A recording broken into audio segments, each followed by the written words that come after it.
Hello, fellow peasants. Tonight I'll be reviewing 1959's Jack the Ripper.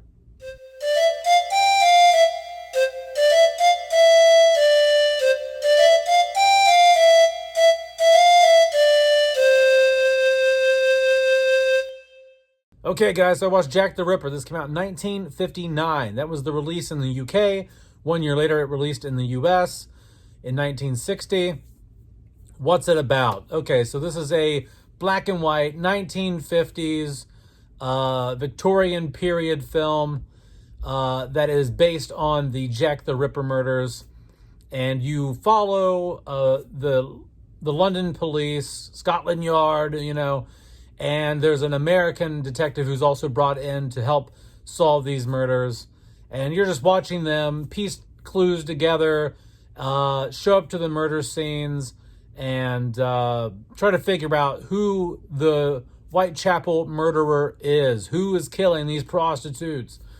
And so what do I like, what do I not like about Jack the Ripper? What I like about it is this movie, it's one of the darkest films I've seen from the 1950s. I know it's still varying on like the 60s, like it's close to, it's 1959. But it does have a very dark aesthetic. They do use words like whore and slut in this movie. There is a little bit of blood. I was reading reviews where they said there's no blood in this at all. That's not true. There is some blood splatter on the gowns, on the dresses. There's blood on people's hands. It's not a lot. This is nothing compared to the gore level in the movie From Hell with Johnny Depp. But I think it's a good, dark, creepy atmosphere. The streets of London are very, how do I want to put it? Just eerie, just dark. Just there's a mist flowing through the streets. There's rain. There's just, from where it's raining, there's just this glisten on the cobblestone streets and on the brick walls. The lanterns, the street lights are flickering. It's just a dark, moody atmosphere, and that's exactly what a film about Jack the Ripper should be and what it should look like. I was very impressed with the look of this film. It's also shot, at least the version I watched was in like a 4:3 ratio. So I don't know the original aspect ratio, but that lended more to like more of a vintage look while watching it. I think the performances here are really good. I was invested the whole time because of how well everyone's acting is. One minor nitpick I'll get into later about the performances, but overall, I think everyone did a great job here. In terms of the pacing, I think the pacing was good. I never was bored the whole time. I think it's about a 2-hour runtime, maybe. I think maybe a little less than. I'm not sure, but and maybe that's because, I watched it on Tubi, and Tubi has ads. So this pacing was probably even better if I hadn't watched it with ads. So very good pacing. Kept me entertained. The story just kept moving along. It's kind of like a whodunit, similar to From Hell. And there's a lot of red herrings in this. You're like, oh, is it him? Is it him?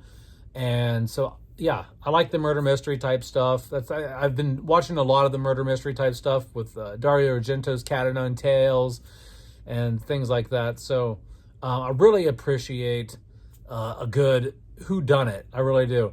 Let's get into what I don't like about the film. What I don't like about the film is none of the girls murdered in the film go by the names of the girls who were murdered in the original Ripper cases. There's no Mary Kelly. There's none of that. There's no.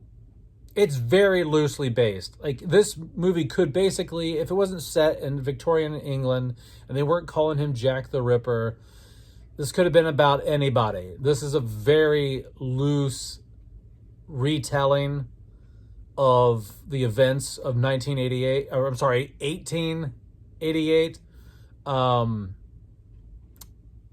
I think this film could have been really, really, really good if they would have made this at all historically accurate. I've watched a lot of Ripper documentaries over the past years and recently. I'm kind of getting back into the the Ripper stuff, mostly because like in the news they were talking about how there's like some new DNA match and things like that. There's people that are skeptical about the results of that, but it is the closest that they've come so far with that DNA match. But anyway, so I've been learning a lot more about the Ripper case recently, and this has almost no semblance to the case at all, other than they're calling him Jack the Ripper, and it's in London in 1888. Okay. And lastly, the thing I didn't like about the film was the half-assed English accents. Some people did a good job with they had believable English accents, but for the most part, people were just doing a transatlantic accent, and it just felt, I don't know. It just didn't feel right. It didn't feel authentic, and so. Would I recommend this film? I think it's worth a watch. I think it's worth a watch just because it's a great murder mystery. It's a great whodunit. Try to figure out who did it, So I'm not going to spoil anything here. I'm not going to tell you who it is. Go check this out on Tubi. If I were to rate this, it loses major points because it's not historically accurate at all. It's not even remotely close. But just on the merit of it being a good whodunit murder mystery, I'm going to give this a solid maybe 7 out of 10. A 7 out of 10. That's where I'm going to sit with it right now. So that's it. Let me know down in the comments below if you've watched 1959's Jack the Ripper. All right, peasants, have a good one. Peace out. Bye-bye.